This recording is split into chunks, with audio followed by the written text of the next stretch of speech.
Oke teman-teman, kembali lagi bersama saya Cakra Krishna di channel Garasi 054. Jadi kalian udah pada nonton belum video kemarin yang si Honda Spacey? Nggak salah lagi Yamaha Spacey ya.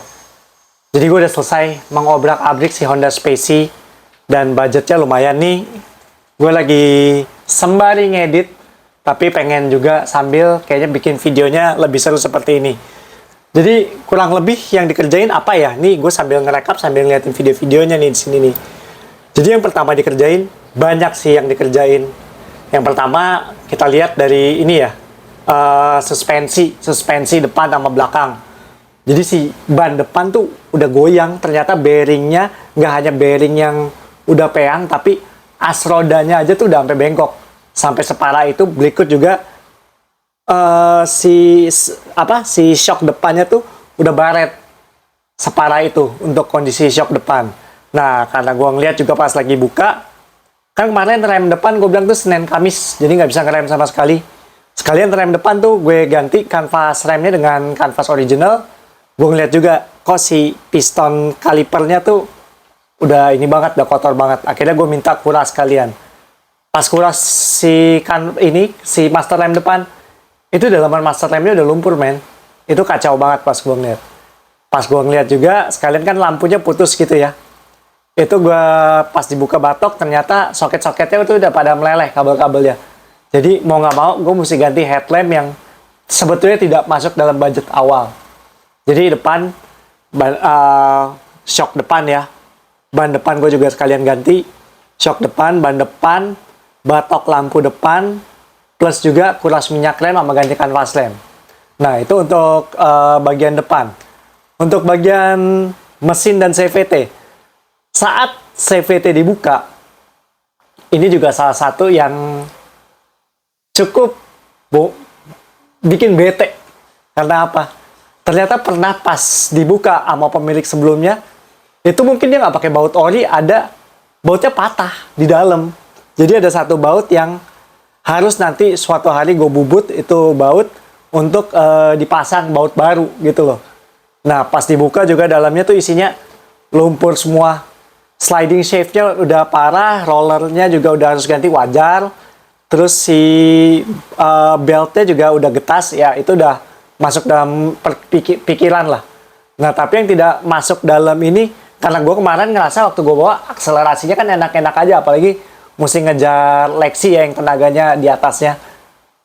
Itu ternyata si rumah pulinya itu udah habis kegerus. Gua nggak tahu kenapa bisa habis kegerus, bukan gerusan tapi habis kegerus. Jadi mau nggak mau gue mesti ganti si salah satu mangkok yang isinya si roller itu gue ganti juga. Nah lanjut ke CVT, udah dalamnya isinya lumpur semua kayak nggak pernah dibersihin. Box filter, baut-bautnya pada hilang, udah banyak banget baut hilang juga. Terus juga biasanya ada selang tuh ya. Nah selangnya tuh ini, jadi itu yang bikin salah satu kotor lah di dalamnya. Pas dibuka box filternya wajar, filter udaranya udah kotor. Nah selesai filter udara, buka mesin.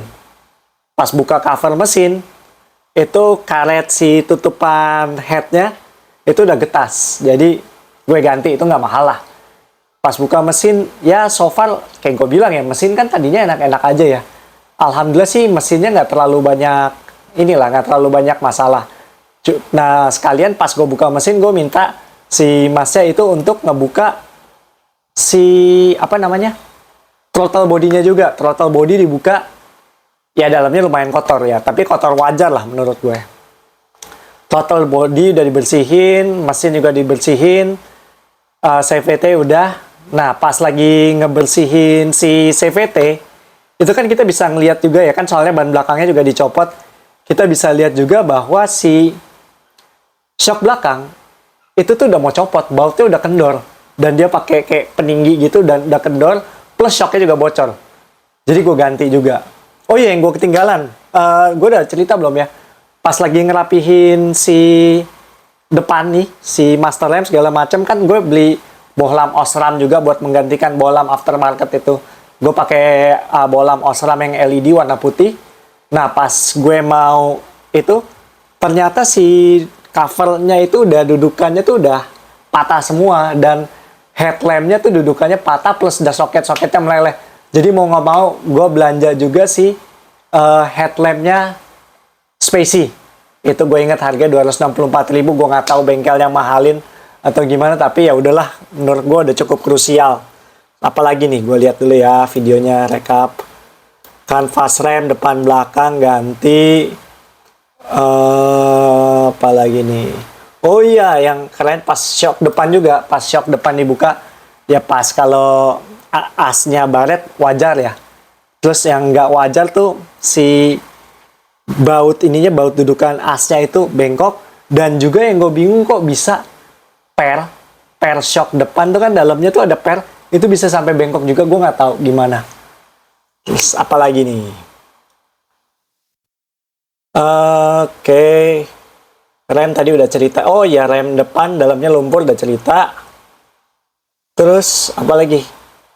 Nah, bagian yang cukup ngenes kan speedometernya mati tuh. Pas gue udah beliin tuh kabel speedometer segala macam, ternyata emang mesin speedometernya tuh udah rusak. Jadi emang gue ngeliat jarumnya kayak agak bengkok gitu, emang jarumnya patah dan mesinnya rusak. Jadi gue mesti beli mesinnya lagi dan mesti ngebongkar lagi. Mungkin gue pengen ganti dengan aftermarket gue nanti ke SPD ya, tempatnya Ridwan Hanif. Mungkin bisa diganti yang sekalian modifikasi. Terus oke, mungkin yang krusial udah itu. Nah, yang paling berat adalah oh ya, karena gue baru tahu di sana jual ban motor yang gue cari juga. Gue jadi ngincer ban merek Maxxis. Kenapa Maxxis? Maxxis itu ban murah tapi gripnya enak. Istilahnya memang ini ban paling value menurut gue. Tapi ingat ya, ini buat pengguna harian, bukan buat pengguna buat mereng-mereng, nekong-nekong. Ya Maxxis bisa mumpuni, tapi kurang kalau dibandingin sama Pirelli atau IRC Fasti Pro atau MBR, ya pasti beda lah. Maxxis tapi buat gue cukup rekomend dari secara harga juga oke. Dan yang paling ngenes adalah saat bayar-bayar. Jadi dari total semua belanja kemarin gue habis sekitar 2.700.000 sekian. Nanti gue kasih lihat deh bondnya. Nah, mungkin pembelajaran buat kita adalah kalau kita ngambil motor ya boleh aja kita ini pengen gitu ya, tapi memang mesti jeli banget gitu loh. Jadi jangan sampai saat kita ngambil tuh PR-nya banyak kayak kemarin. Ya mungkin sekian aja video kali ini. Ini sharing gue tentang si Honda Spacey. Karena si Spacey-nya udah enak dipakai, jadi udah pakai buat nganter sekolah. Nanti gue kasih lihat foto-fotonya setelah dimodifikasi, sudah dirapikan. Thank you yang udah nonton. Jangan lupa like and subscribe, plus komennya juga ditunggu. Sampai jumpa di channel berikutnya. Ciao!